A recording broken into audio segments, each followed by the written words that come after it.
Hello, Pinky की रसोई में आपका स्वागत है। आज कहते हैं बृहस्पतिवार की मनमंचित फल देने वाले बृहस्पति देवता की कथा। एक नगर में एक बड़ा व्यापारी रहता था। वह दूसरे देशों में जाकर जहाजों में माल लदवा कर भेजा करता था। वह स्वयं भी दूर देशों में जाया करता था। जिस प्रकार वो अधिक धन कमाता था, उसी प्रकार वो दिल खोल कर दान किया करता था। परंतु उनकी पत्नी अत्यंत कंजूस थी। वह किसी भी को भी दान नहीं करना चाहती थी।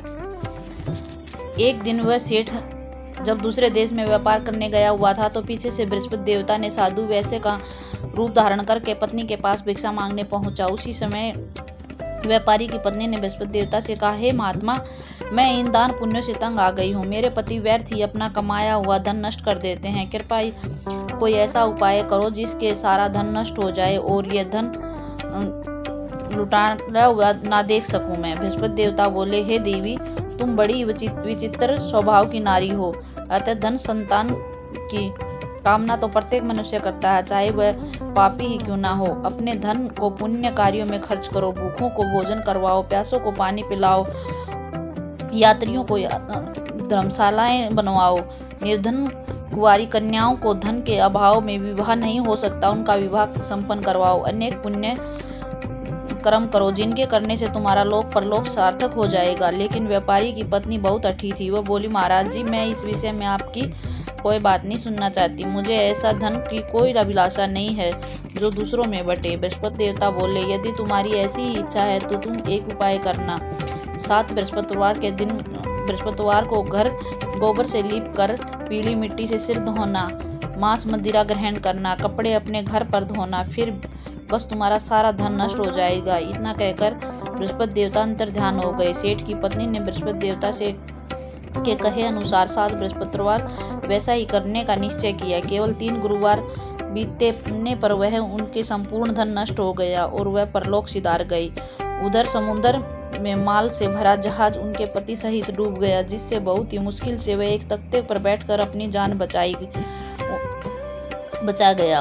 उसने बहुत ही मुश्किल से जब वह अपने नगर पहुंचा तो देखा कि उसकी का सब कुछ नष्ट हो चुका है। उस व्यापारी ने अपनी पुत्री के मुख से संपूर्ण वृत्तांत सुना। अपनी पुत्री को सांत्वना देते हुए वह प्रतिदिन जंगल में जाकर लकड़ी काट लाता था। उन्हें बेचकर वह जीविका चलाता था। एक दिन उसकी पुत्री ने दही खाने की इच्छा प्रकट की, लेकिन व्यापारी के पास इतने पैसे नहीं थे कि वह अपनी पुत्री को दही लाकर दे सके। लकड़हारा आश्वासन देकर जंगल में जाकर एक वृक्ष के नीचे बैठ गया।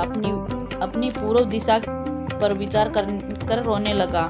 तब उस दिन बृहस्पतिवार का दिन था। बृहस्पति देवता एक साधु के रूप धर लकड़हारे के समीप पहुंचे और बोले, ये लकड़हारे, तू इस जंगल में किस चिंता में बैठा है? तब वह प्यारा व्यापारी बोला, हे महाराज, अब सब कुछ जानते हो। इतना कहकर अपनी कहानी सुनाकर रो पड़ा। बृहस्पति देवता बोले, देखो बेटा, तुम्हारी पत्नी ने बृहस्पति देवता का अपमान किया है, इसी कारण तुम्हारा ये हाल हुआ है। लेकिन अब तुम किसी प्रकार की चिंता मत करो, भगवान तुम्हारे सुखी दिन फिर लौटाएगा। तब गुरुवार के दिन बृहस्पति देवता का पाठ किया करो। 2 पैसे के चने और गुड़ लेकर जल के लोटे में शक्कर डालकर वह अमृत और प्रसाद अपने परिवार के सदस्यों और कथा सुनने वालों को बांट कर स्वयं भी प्रसाद व चरणामृत लो। भगवान तुम्हारी समस्त मनोकामनाओं को संपूर्ण करेंगे। साधु की बात सुनकर व्यापारी बोले, हे महाराज, मुझे तो इतना भी नहीं बचता कि मैं अपनी पुत्री के लिए दही लाकर भी दे सकूं। व्यापारी की बात सुनकर साधु पुनः बोले, तुम लकड़ियां शहर में बेचने जाना। तुम्हें लकड़ियों के दाम पहले से 4 गुना मिलेंगे, जिससे तुम्हारे सभी कार्य सिद्ध हो जाएंगे। इतनी कहकर साधु रूपी बृहस्पति देवता अंतर ध्यान हो गए। लकड़हारे ने लकड़ियां काटी, उठाकर सिर पर रखकर शहर की ओर चल पड़ा। उसकी लकड़ियों के अच्छे दाम मिले, जिससे उन्होंने अपनी पुत्री के लिए दही लिया तथा गुरुवार की कथा हेतु चने गुड़ लेकर कथा व प्रसाद बांटकर स्वयं खाया। और उस दिन उन्होंने सभी कठिनाइयां दूर होने लगी। परंतु अगले बृहस्पतिवार को वह कथा करना भूल गए। अगले ही दिन वहां के राजा में एक बड़े यज्ञ का आयोजन कर पूरे नगर के लोगों को भोजन के लिए आयोजन किया था। राजा की आज्ञा सुनकर पूरा नगर राजा के महल में भोजन करने गया, लेकिन व्यापारी व उसकी पुत्री लेट पहुँचे, अतः उन्हें दोनों ने राजा के महल में ले जाकर भोजन कराया गया। तब वे दोनों लौट कर आए। तब रानी ने देखा कि खूंटी पर टंगा हार गायब हो चुका था। रानी ने व्यापारी और उसकी पुत्री पर संदेह किया और उन्होंने नौलखा हार उन दोनों ने चुराया है। ये राजा की आज्ञा से उन दोनों पिता पुत्री को कारावास की कोठरी में कैद कर दिया गया। कैद में पड़े दोनों पिता पुत्री अत्यंत दुखी हुए। वहां उन्होंने बृहस्पति देवता का स्मरण किया। बृहस्पति देवता ने प्रकट होकर व्यापारी से कहा, हे मूर्ख, तू पिछले सप्ताह मेरी कथा करना भूल गया, इसी कारण से तुम्हें इतने कष्ट भोग रहे हो। परंतु तुम चिंता मत करो, बृहस्पतिवार के दिन कैद खाने के दरवाजे पर तुम्हें 2 पैसे मिलेंगे। उनसे तुम चने व मुनक्का लाकर मंगवाकर विधि विधान पूर्वक बृहस्पति देवता का पूजन करना, तुम्हें सब दुख दूर हो जाएंगे। बृहस्पतिवार को जैसे ही कैद खाने के द्वार पर 2 पैसे मिले, बाहर सड़क पर वहां से एक स्त्री जा रही थी। व्यापारी ने उन्हें बुलाकर उसे गुड़ चना लाने के लिए को कहा। इसी से वह स्त्री बोली, मैं अपनी बहू के लिए गहने लेने जा रही हूँ, मेरे पास समय नहीं है। इतना कहकर वह वहां से चली गई। थोड़ी देर पश्चात वहां पर एक और स्त्री आई।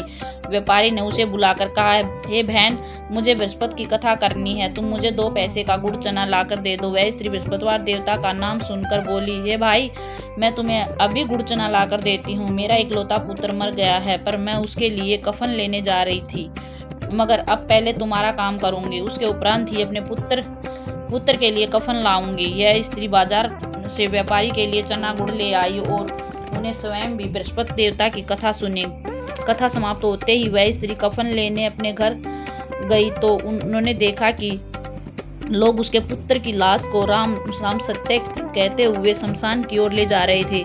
तब उस स्त्री ने उन लोगों से कहा, भाई, मुझे अपने लड़के का मुख तो देख लेने दो। अपने पुत्र का मुख देखकर उस स्त्री ने उनसे मुंह पर प्रसाद व चरणामृत डाल चरणामृत के भाव से वह पुण्य जीवित हो गया, माता के गले से लग गया।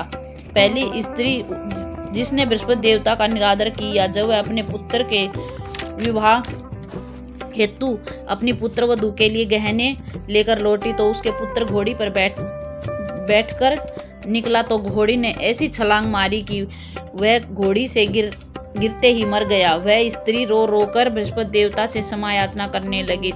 उस स्त्री की क्षमा के लिए प्रार्थना से बृहस्पति देवता साधु वैश्य ने वहां पहुंचकर कहने लगे, देवी, अधिक विलाप करते ही आवश्यकता नहीं है, बृहस्पति देवता का अनादर करने के कारण हुआ है। तब तुम वापस जाकर अपने भक्ति से क्षमा मांगकर कथा सुनो, तब तुम्हारी मनोकामना पूर्ण होगी। वह स्त्री जेल खाने पहुंचकर हाथ जोड़कर उसे क्षमा मांगकर बोली, भक्तराज, मैं तुम्हारा कहा नहीं माना, इसलिए कारण बृहस्पति देवता रुष्ट हो गए हैं और मेरे इकलौते पुत्र घोड़ी से गिरकर मर गया है। व्यापारी बोला, हे माता, तुम व्यर्थ चिंता ना करो, बृहस्पति देवता सब कल्याण करेंगे। तुम अगले बृहस्पतिवार को आकर कथा सुनना, प्रसाद ग्रहण करना, तब तक तुम अपने पुत्र के शव को इन इत्र, घी आदि में सुगंधित पदार्थों में सुरक्षित रखो। उस स्त्री ने ऐसा ही किया। बृहस्पति के दिन वह गुड़ चना और जल का लोटा लेकर जेल के द्वार पर पहुंची और